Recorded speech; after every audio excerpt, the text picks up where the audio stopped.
चंडीगढ़ प्रशासन में काम करने वाले 3 आईएएस अधिकारियों पर बड़े सवाल उठ रहे हैं। मामला उनकी पुरानी विदेश यात्रा से जुड़ा है। आखिर क्या हुआ था उस 2015 की सरकारी यात्रा पर।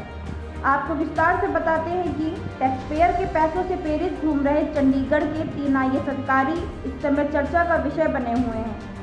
चंडीगढ़ के 3 पूर्व आईएएस अफसरों पर जनता के टैक्स के पैसों को उड़ाने का आरोप लगा है। तीनों अधिकारी 2015 में पेरिस यात्रा पर गए थे। उस दौरान उन्होंने यहां पर फिजूल खर्ची की थी।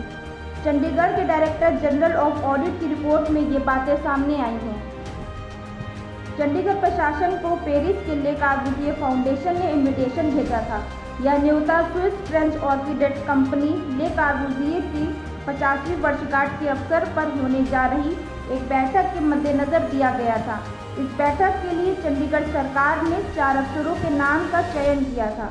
इसके कुछ समय बाद इन्हें गृह मंत्रालय के पास मंजूरी के लिए भेजा गया था, लेकिन इनमें से केवल 3 अधिकारियों को इस मीटिंग में भेजा गया। जिन अधिकारियों को भेजा गया उनमें विजय देव, विक्रम देवदत्त और अनुराग अग्रवाल शामिल हैं। जांच रिपोर्ट में यह बात भी निकलकर सामने आई है कि इस ट्रिप का शुरुआती खर्च पहले 18 लाख रुपए था, जो बाद में बढ़कर 25 लाख हो गया। वहीं होटल भी काफ़ी किफ़ायती था। इतना ही नहीं, ऑडिट रिपोर्ट में यह भी पता चला है कि इन सभी की पेरिस ट्रिप केवल 1 दिन की थी, लेकिन इसे बिना किसी मंजूरी के 7 दिन के लिए बढ़ा दिया गया। आपको बता दें कि बिना मंजूरी के किसी विदेश यात्रा को ज़्यादा से ज़्यादा 5 दिन के लिए बढ़ाया जा सकता है।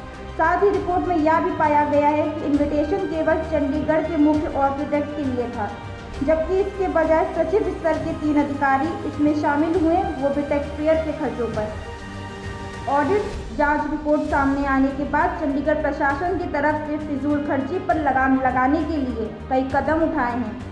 अब दिल्ली की यात्रा हवाई जहाज के बदले ट्रेन से करनी होगी और आधिकारिक यात्राओं के दौरान अधिकारी केवल सरकारी आवास पर रुकेंगे।